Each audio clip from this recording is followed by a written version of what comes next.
Hi, my name is Chris Counts, and I'm part of a project called Hope for Life. I'm here with David Henniger and Tommy Brown and their families. And we are a sustainable living project that is Christ-based, and we are working with churches and trying to come up with sustainable living ideas that they can incorporate in their communities so they can have a viable outreach to their neighbors. One of the ideas that we came up with was a sand biofilter for clean water. And it's the same process that most large municipalities use around the world for purifying the water that you drink every day. But it's just on a smaller scale, and we're going to show you how to make it. It's very inexpensive.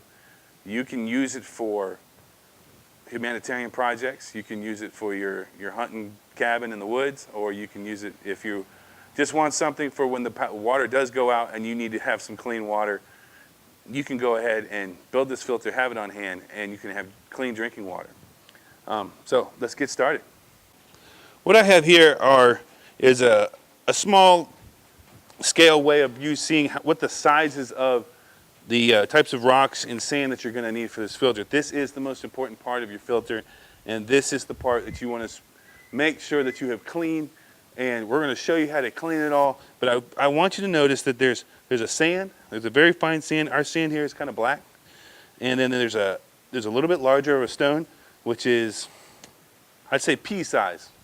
And then you're going to have your regular what they call CRC in the United States. It's just your typical rock that you would use in concrete and things like that. So these are the three types of material that you're going to need for your filter. I can't stress enough how important it is that you get these clean. And so we're going to show you an in-depth cleaning process. Also, I want to add the amount of rock and the pea gravel that you need is not much. You only need half a bucket. This is a 3.5 liter bucket. You only need a half a bucket of the larger rock and a half a bucket of the smaller pea-sized gravel. So you don't need a lot. So we're going to show you all that later. And so there you go. Okay, what I have here is the gray pipe that you saw earlier on the top of the truck, and it is cut into a 39-inch piece, which in the metric system is 99 centimeters. So we are able to get 5 pieces of 39 inches out of one piece of pipe. That's why we chose 39 inches, so we get the most out of our pipe. Okay, just like before with the gray pipe, you're going to need to purchase some white pipe, some PVC, half-inch, standard old water pipe that you would run in a house. Our situation is just like the gray pipe. We have to order this in a large piece, so we cut it down. The first one you're going to cut down is 31 inches, which is 78 3/4 centimeters. You want to make sure that there's no pipe stuck to or tape stuck to your pipe. You want to make sure it's clean because this is going to go inside the filter. So you want to cut this first piece. This is your longest half-inch piece that goes inside the filter. Okay, let's move on. We have our second piece of pipe. It's a bit shorter, and we need this one cut at 17 inches. 17 inches, which is 43.18 centimeters. The 0.18, you can fudge that a little bit to make it a quarter, but I try to stick with the measurements that I'm giving you, the 43.18 centimeters. That's your second piece of pipe. Half-inch PVC water pipe. Make sure that this pipe is for drinking water. And then your last piece, which is looks a little different here in the picture, I bet, because it's got all these holes in it. I'll explain that here in a minute. Okay, the smallest piece of half-inch pipe. This is going to be a very important piece for your filter. You need a 4 3/4 inch piece, and that's 12 centimeters. So you're going to cut that down. You can either cut them all yourself, buy a big length, cut them down, or you can go to the hardware store, have them cut it up, whatever your situation.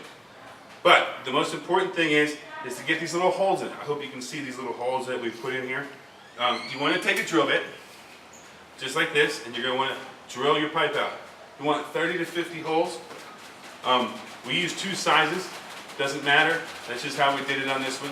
You can also use a hot nail. You can heat up a nail and just keep pressing it in and making holes. What this is going to do is when your filter has you have your sand and your water in it, when you pour water in, the water's gonna push through this pipe and out the other 1/2 inch pipe. And we're gonna show you that. But this is a very important piece. So remember, 4 3/4 inches, which is 12 centimeters, 30 to 50 holes. Okay? However you can get it done, that's what you're gonna need. Okay, what I have here is a standard bucket. It's got a lid.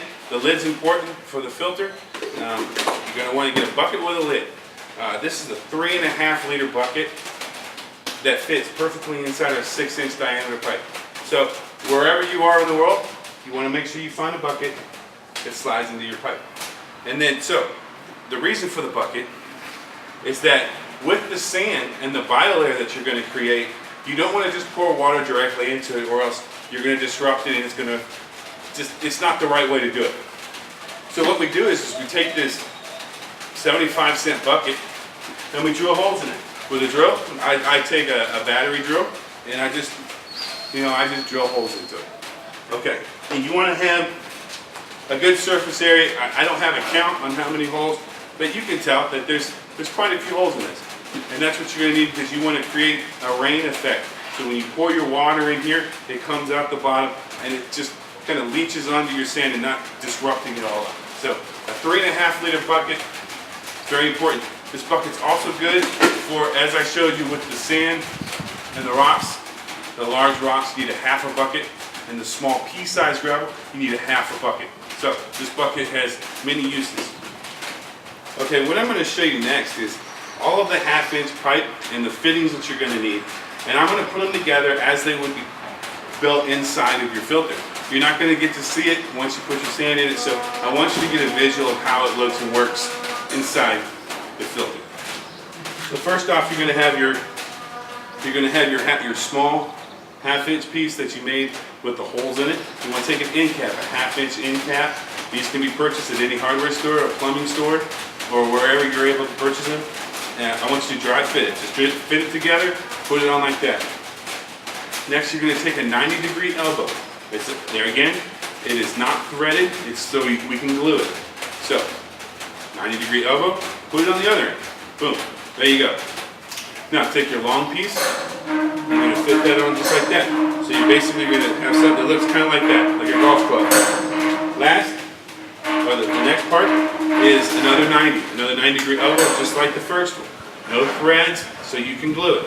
You're going to take the second longest piece, and you're going to put it on like that. So basically, this is what you're going to have. You're going to basically have this. Here's our large pipe. There's the hole that I'll explain later, and it's going to sit down inside of this filter like this. So basically, from the side angle, it's going to sit in there like this, just like this. And it's going to eject out the side of your filter. So this is what I want you to see, so you understand how this works and all the pieces that you're going to need. So you're going to need an end cap and two 90s. We also throw on a 45 on the end, so when they put their buckets down or whatever their clean source for their water is, that it can eject a little bit easier into the bucket or the holding container. So a 45 or a 90, and some people have even taken another 90 and added a piece of pipe so it goes directly into whatever they're storing their water. So it's up to you how you want to do it. Okay, next I want to cover the end cap that you're going to need for this filter. This is a PVC end cap. It's a 6-inch, so it's a lot bigger than the one that you have for your 1/2 inch pipe. But it's the same philosophy. It's an end cap. You put it on the end of the pipe. So basically, what I'm showing you is an upside down of the filter. You will glue this onto the 6-inch pipe that you cut at 39 inches. And you'll set it on there, and you get it on, gluing it. It's going to be difficult sometimes. It's a tight fit. Put your glue on, you glue on, and you stamp it on. We're going to show you all that in a little bit. Okay, what I have here are 4 pre-cut pieces of 10-inch, just regular wood that you would use for any building process. But we're going to use these as the forms. I showed you the end cap, and the bottom of the filter is going to go inside this form, and you're going to fill it with concrete. The only reason is for stability, because the end cap is not flat, it's rounded, and it can wobble. But with the concrete, you build these forms in a square, and you fill it with concrete, and your filter won't fall over. But we also didn't want to have an entire filter made out of concrete because of the weight. These things they're still heavy, but they're maneuverable. So this is just for stability, but this is just another process that you need 10-inch lumber cut into 12-inch pieces, and that's what you need. Okay, here's our 3.5-liter bucket again. I wanted to show you that you need a half a bucket of the pea gravel, which is what I'm using here. I put the pea gravel in the bucket. I'm gonna get halfway, and so you understand that half is all you need, and that's about all you're gonna need right there. And the reasoning for the pea gravel and the larger gravel is this. When you build your little piece of pipe with the holes in it, when you put it together, it's going to sit down in the bottom of this. So it's going to sit down in here. And you want to take that half a bucket of gravel. When you have it all glued together, you're going to start sliding it in. So you can see that this large gravel, is going to go in here like this. You're going to wind up putting more in, but you're going to cover this piece of pipe with the large gravel, and then the smaller gravel, this little pea gravel, is going to continue to go on top, and then you're going to have a bunch of sand. The amount of sand that you're going to need, you need to take a 5-gallon bucket. You're going to need 3/4 of a bucket. So this bucket, I have 3/4 of a bucket of sand in this bag, and we're ready to go. It's already measured out. But I wanted to show that this is going to sit in the bottom of your filter, and as the water passes through the sand, and then it gets to this larger rock, and it can pass a little bit faster, but the sand doesn't get through. And then the larger rocks sit down there, so there's more room for the water to escape. So that's the reasoning for the large rocks, the smaller rocks, and the sand. The sand is the cleaning agent, along with the biolayer, and the rocks and the the pea gravel are just so the water can pass through. So there you go. Next, I'm going to show you how to get the hole in the side of your 6-inch pipe. That hole, you need to mark 9 inches from the top. 9 inches is 22.86 centimeters. So for those using metric, 22.86 or 9 inches from the top to the center of your hole. The reason for the hole is the ejection pipe. I call this the pipe that comes out the top. This is where your water is going to come out into your storage source. So it's going to come out the side. That way the only pipe exposed is this one. And this is what it looks like from the side. Okay, so what you're going to take is, you're going to take a nail and a candle. That's the best way I found. If you only have a cooking fire or a blowtorch or a acetylene tank, whatever you're going to use, heat up a nail, a couple minutes with a candle. Obviously in an acetylene tank or something will heat up very quickly. Push it in on your dot that you made at 9 inches or 22.86 centimeters. Push it in. There you go. You have your first hole that you're going to need. What I do is I use a lighter. I hold the pipe like so. I light my lighter and I just hold it underneath. Heat this up. Get this hot. Obviously you don't want it to catch fire. It's going to turn kind of black, but that's okay. Basically all you're doing is you're heating it up so you can press that pipe into place. So basically, so it's heated up. And it's going to take a little bit of strength, but you just push it in nice and straight and let it sit. Turn it a little bit, just so it starts to set, and then you can pull it back out. And you pull it back out, and it'll cool down. And when it cools down, it'll contract a little bit, so it makes it just a little bit tighter. The reasoning for this is for those who don't have hole saws, drill bits that can drill this out. This is a way that we came up with where we can do this with just the simplest of tools. Okay, my name is David Henniger. I'm also part of the Hope for Life team, and we're going to work on a little bit of the actual construction now of the filter. One of the parts that you saw Chris fit together were these 3 parts. The part with the holes that fits down in the very bottom, fitting into the 90 and the end cap. What we want to make sure that we do before we go any further is make sure that this actually fits into the end cap, like so. If that doesn't fit into the end cap, then we're going to have a problem with it fitting all the way down into the system. So before you go any further, make sure that all of those pieces fit and your measurements are correct, and we'll go on from there. Okay, since we have pieces of wood that are all equal length, we're going to build the base. And in doing so, to make an actual square, if you make a rectangle, it's not a huge deal, but we like to make it all squared out and nice. But since they're equal length, then we're going to have to overlap in such a design where this end fits up flush against that. This end comes on the inside instead of the outside. So inside instead of outside, this will leave a lip for this one to go in. And we're going to nail this all together so that so you can see what it looks like from the top here when we get done. Also fine just to use screws to do it, which if you want to save this and use it as a form for later on, you could unscrew them as well as taking the nails out. That's just going to sit on the ground like so, and as we build this all together, this will be the actual thing that when the concrete is in there, it'll be the form that holds everything together so it'll stand upright for us.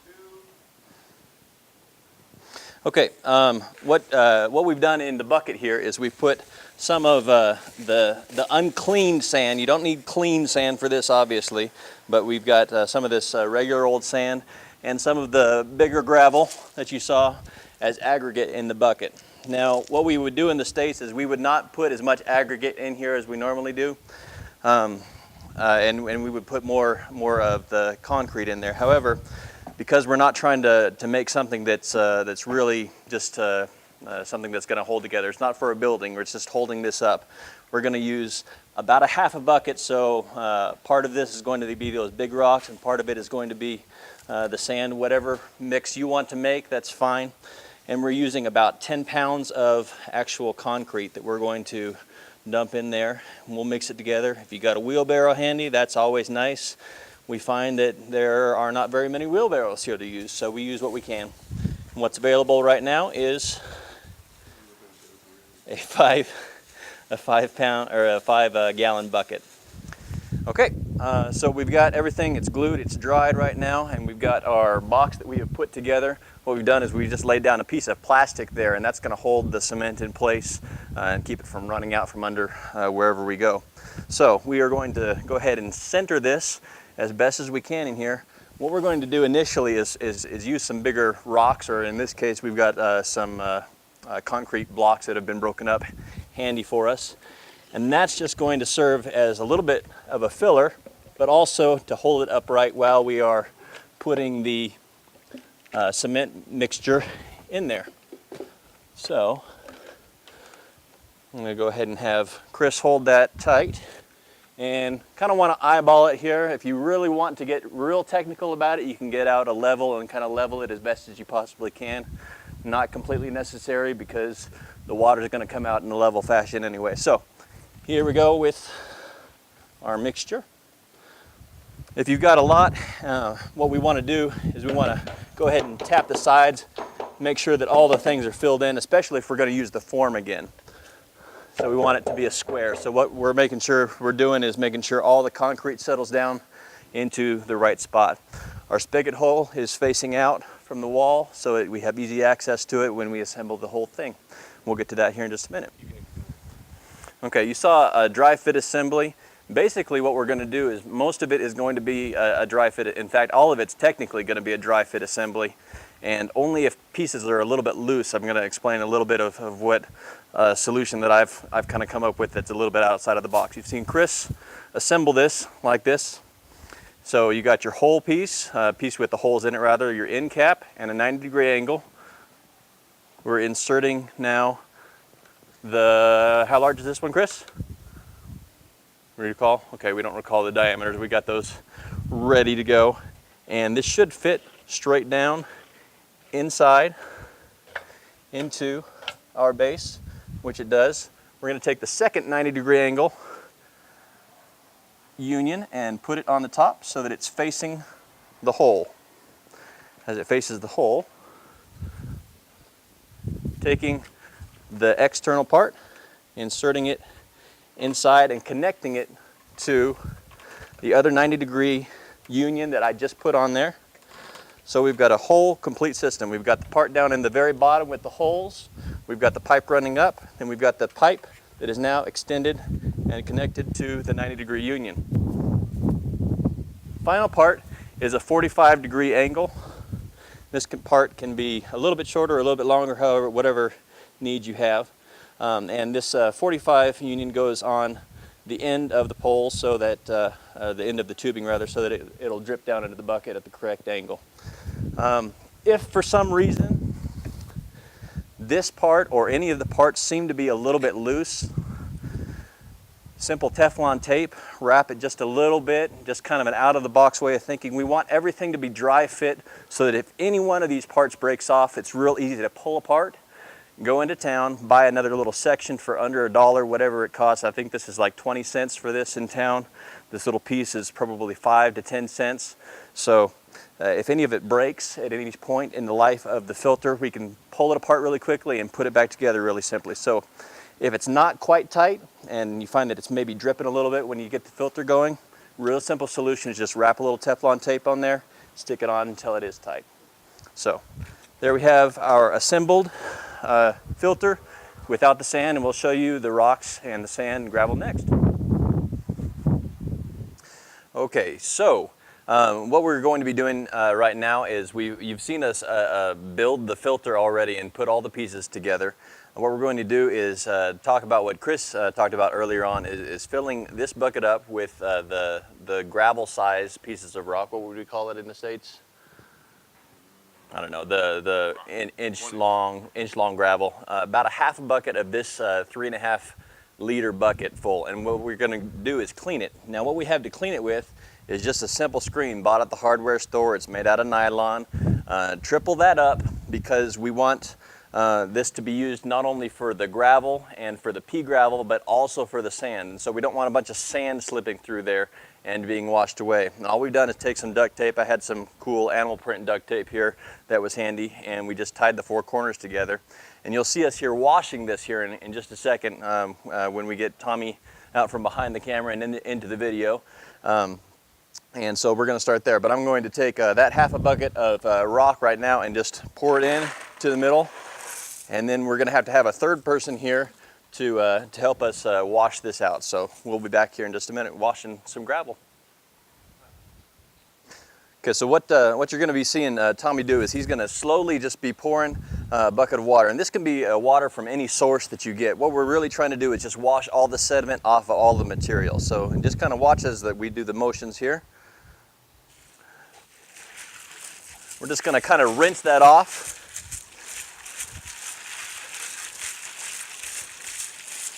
And hold on for a sec, hold on with the water. What we're gonna wanna do is make sure that that water begins to run clean. It'll be a lot easier with the rock and the pea gravel as it is with the sand. And those rocks are already pretty clean, and we kind of had staged that already. So we're ready to go with that, and we're gonna put those rocks into the filter at this moment in time. And then we'll be back. How about now? We've got the rocks cleaned out. And what we're going to just remind you guys is that we've got 3 layers going. We've got the big rocks, we've got the small rocks, and we're going to have the sand on top. So these big rocks, what we're going to do is just gently layer them down in there. We don't want to break anything, but all we're trying to do is cover up that bottom piece of PVC with the holes in it. Okay, so we've already washed the second layer, which is that pea-sized gravel. You can see it's just a little bit smaller, actually significantly smaller than the stuff we put in there. Again, half a bucket of that. We're just making another layer so that the sand can sit on top. Okay, so we've already filled this up part of the way with water, but what we want to emphasize is that we've got our first 2 layers down, the big rock, the small rock, then we're going to fill it up with water. Before we actually put the sand in. For that reason, the big sand particles fall to the bottom quicker, and we get a kind of a layering effect where the smaller sand particles come to the top because they take less time, or they take more time rather to settle into the water. So we're filled it up part of the way. We just want to make sure that we got water coming out the top spigot here finally, and so it's coming out the top spigot. So right after that drains and is finally just done draining, what we'll do is we'll add the sand in there, and you'll just see more water coming out as we put that sand in there. Okay, so I'm going to have Tommy step around here again. This is kind of a vital piece of what we want to show you. Normally we would have just 3 layers, but we want to harvest some of the small particles of sand that are going to drift out of here. And so while we're washing this, we want to set this under a bucket. So go ahead and do that. So what we're doing is we're catching some of those small particles that are slipping through the screen that we've made. And those will go on the very, very top, so we make actually just that much better of a filter. Very good, yeah, and reiterate that we need to make sure that this water is running clean. This water is still murky. We're gonna run it until it gets clean, and then we're going to put it in. And then also with the bucket of sand that we've just harvested, the small stuff, the really fine stuff, we're gonna wanna run that and clean that with our hands until the water runs clean with that as well, so that we've got all clean materials going into the filter.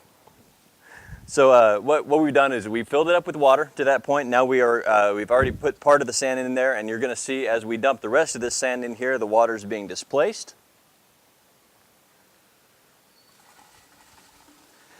And it'll start being poured out here, just like that. And as that keeps going, some of the sand that we've harvested, we want that to go on the very top. Let me check our sand level. We want our sand level to be just under where the pipe begins, just about an inch under where that pipe is. And so our final level is where that needs to be. And so we're going to dump some of this finer sand in here. Okay, one of the things that we were just talking about, technically speaking, it's supposed to be 0.7 liters of water coming out per minute or less from what you put in. Now you kind of want to balance that out and see how that works for your filters, because if it's going to be a whole lot less than that, if it's just going to be a slow trickle, kind of like what we have right now all the time, that's going to be kind of a frustrating filter to work with for people. And so you really want to get it right up to that 0.7 liters. And that filtration rate is so that we have a good, decent filter of the water that's going through. It's removing turbidity, it's removing parasites, it's removing bacteria, all these other things. So the final step, and you guys have seen this already, is that bucket with the holes in it. This always stays on top so that you get that rain-like effect when you're putting the water into the filter. And so it doesn't disturb the biolayer that's going to eventually be built here in about 10 days to 3 weeks. So we're going to get a biolayer on top that really helps to be an aggressive eater of the bacteria that lives in the water, especially E. coli and just other coliforms that live in the water naturally. So when you pour the water in, make sure that it doesn't go above and it's not leaking out all over the place. If it leaks out, it's not huge, but it's just, you don't want a big old mess. When you're done, you simply put the top back on. And that keeps other things from getting into the filter that you don't want to be in the filter, and keeps a more of a closed environment for the filter itself. And there you have a complete filter.